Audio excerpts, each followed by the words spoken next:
Hello, I'm Carla McLaren, and I've been asked to take a look at the intense feelings of fear and anxiety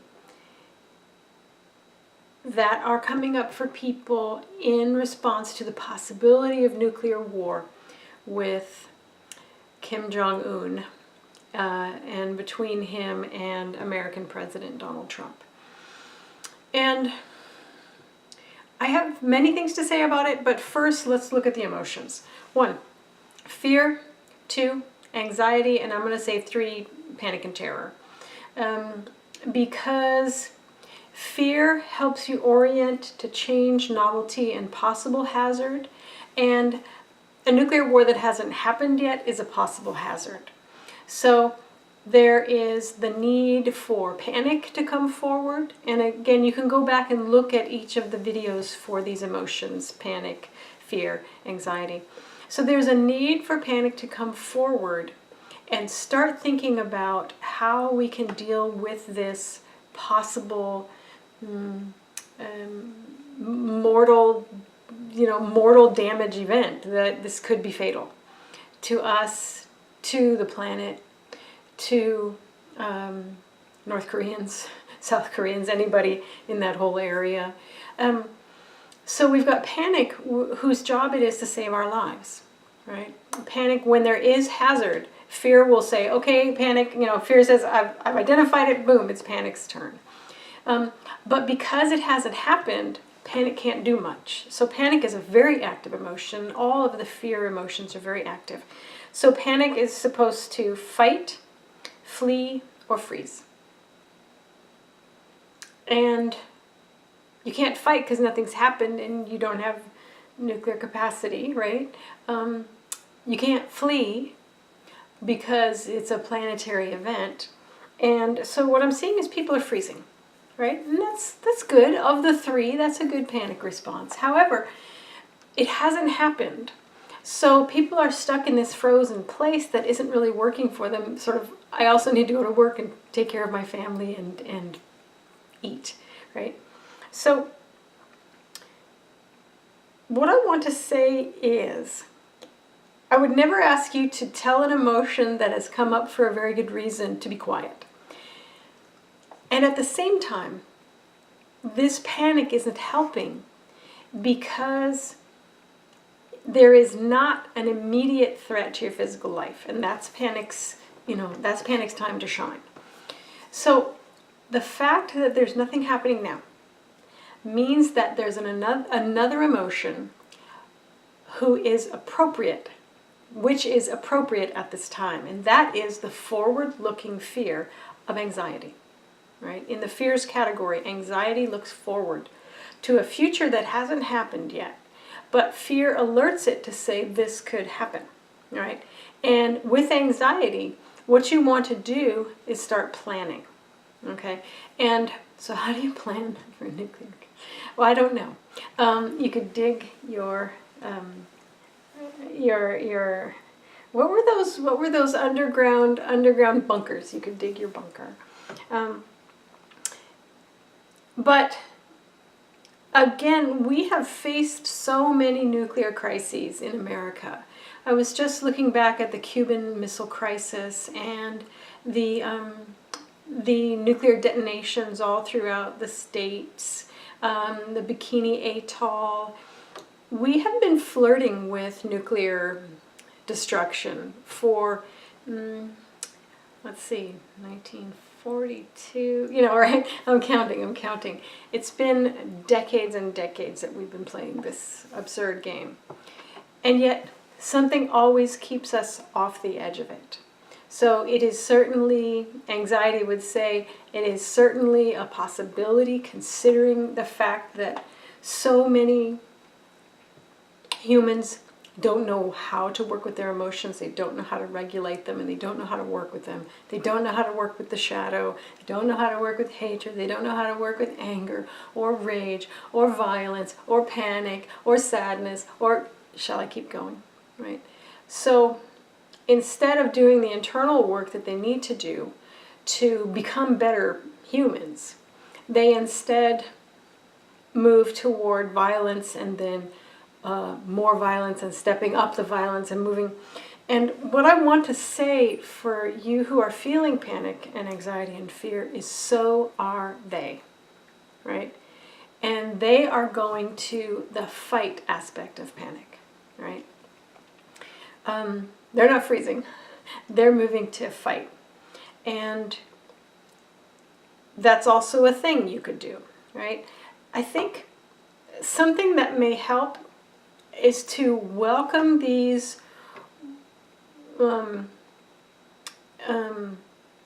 suicidal, homicidal people back into humanity, right? Understand what it is that they are trying to do with their emotions and know that they are making different and terrible decisions with their emotions, but these are emotions within the realm of panic, right? To fight. You will see it in people, if they always go to fight, you will see it in people who have very few emotional skills, right? So there's a way that we can look at them and say, I empathize with you. Okay, cut it out, but I empathize with you. To place people like Kim Jong-un and Donald Trump out of the realm of humanity is to not really totally understand humanity, right? We are as violent as we are creative. We are as ignorant as we are brilliant. We are as unpredictable as we are utterly predictable, right? We are everything. And so maintaining a hold on your own capacity to fight and choosing not to fight when it's not necessary is one of the ways to work this situation. It seems strange, but if you can look at your panic and say, dear panic, I choose not to fight today. There's nowhere to run to. And as far as freezing, it helped a little bit, but now I'm stuck. So I think I would like panic to move aside. Let's have anxiety here and do some planning. We can also take advantage of grief and look at the losses that we've already dealt with or moved through. Look back in history at the people who have made a difference in this nuclear buildup and constant threat. We can look back in our history at times when we were under a similar kind of threat and see what happened then. What did we do? We can support peacemaking activities wherever we find them. We can come together in groups and continue to support peace of a kind that does not put people with nuclear weapons into the shadow and takes them out of humanity. They belong to us, right? They're ours. Nobody else wants them. They're ours, right? But to begin to understand the psyche, the emotional functioning, and the situation around this concept of nuclear annihilation, you realize the thoroughgoing lack of the creative imagination. You realize the utter lack of emotion regulation skills and the way that those two go together, right? You and I can't do anything as ourselves, just me and you, about nuclear proliferation. But there are people all over the world who are doing something and who are trying and have been doing so for decades upon decades. And we can support them, right? So just Google it. Anti-nuclear groups, anti-nuclear proliferation groups, peace groups, anything.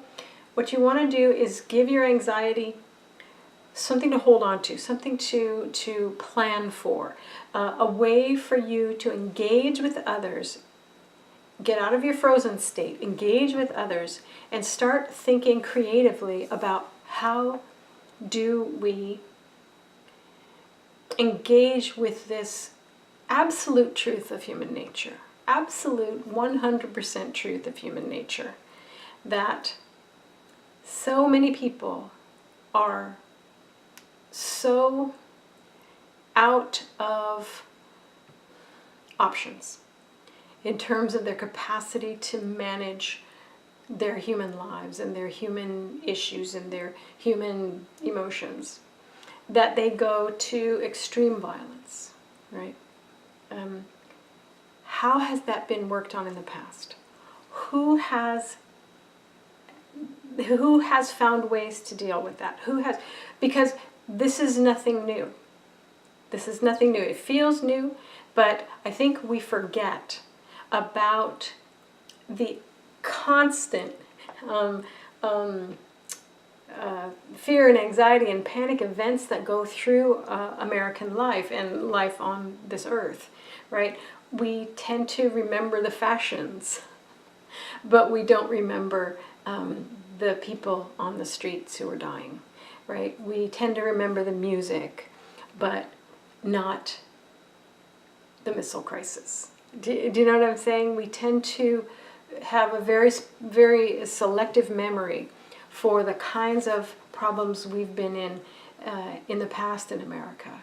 And the problems that are certainly all arising now, they're all uncovered now, but none of them are new. None of them are un-American. None of them are unusual. This is a very true aspect of humanity. And welcoming that, not putting in my shadow, not screaming and running from it, but welcoming that and knowing that this is a truth of humanity can help so that your fear won't constantly be knocked out. Something new, something novel, something possibly hazardous. Instead, you would be able to go, they're doing that again. Okay, here's them doing that again. Let's see who has supported people out of that behavior. Who has found a good way to ameliorate and soothe that behavior? Who's got an answer for this? It could be in books by historians or sociologists or criminologists, right? Or political scientists, right? Get off Facebook. Get off TV news. Start looking for long-form journalism. Start looking for books that have context. Start looking for ways that we have dealt with this very prevalent, I don't want to say prevalent because truly violent people tend to be in the minority, but so it's not prevalent, but it's sort of ongoing. It's an ongoing issue of human nature that people are incredibly violent for no other reason than that they cannot manage themselves, right? And they can blame anybody they like, but the fact is, violence belongs to the person doing the violence, right? And I do understand the fight response of panic, where if someone's coming at me and they're going to hurt me, oh yeah, I'm going to fight back. Oh yeah, I'm going to violence. But not because that was my first inclination, right? So look at what fear does. Go back and look at the video. Fear is about orienting yourself to change, novelty, or possible physical hazard. And once you have oriented, your fear should recede. Anxiety is about something that hasn't happened yet. It's in the future, but you do need to take a look at it. And so there's planning, there's thinking, there's reading, there's research that you can do with your anxiety so that it can calm down a little. You don't want to pretend you're not in anxiety, right? But you want to address it in the way that it needs to be addressed. Panic, which is to save your life if you're in imminent danger. It may help to tell your panic, we're not in imminent danger like today, but anxiety is going to help us do our research and help us really understand this and help us attach ourselves or become a community of people who are working to deal with this in ways that are actually going to work, right? So take these emotions very seriously, because they're very serious and brilliant and wonderful emotions. But just know that sometimes they can be way too much, and they can knock you out of commission at specifically the time that you need to have all your faculties available to you. So we're not blaming panic. Panic is brilliant. You always want your panic available at any given moment, just in case, tiger or whatever comes at you. But panic that is sort of stuck in a feedback loop is not healthy for you or the panic. So help your emotional realm understand what's going on. And you can actually talk to yourself. Hey, panic, this is not that kind of an evening, all right? I don't have anything to fight, flee, or freeze about. So let's see about, what are you warning me about fear? What are you warning me about anxiety? And focus on that. All of these emotions, all of the fear-based emotions are action-requiring emotions, right? You need to take an action. With fear, it's to orient, figure out what's going on. With anxiety, it's to plan. It's to look to the future and get yourself ready. With panic, it's fight, flee, or freeze, right? So decide when you have all three of these emotions going on at once, which actions you will take, right? Because you need to take an action. So don't pretend that they're not these emotions. Like, don't go into, a gratitude meditation, which is great, but that's not what panic needs, and that's not what anxiety needs, and it's not what fear needs. All three of them will go, well, this is interesting, but what does it have to do with anything, right? So it's best to stay in the motion you're in and learn to speak to it and regulate it and talk to it and understand what it needs and treat it like a friend rather than, panic, it's the worst thing in the world. No, it's not. If the tiger's coming, it's awesome. So welcome and love these emotions, love yourself, take care of yourself, and reach out to the people, to the hundreds and thousands of humans who have looked at this same issue but had some skills in sociology or political science or history, or they were within the military, or they were within the political system and they did something. It could be the UN, it could be, look and see what humans did and gather together to help that knowledge become available again, right? Get that voice and that intelligence up and out into the light. Carol Ann, thank you so much. Take care. Emotionally speaking, you're doing a brilliant job, right? Your emotions are doing a brilliant job. It's painful, but this is a painful time.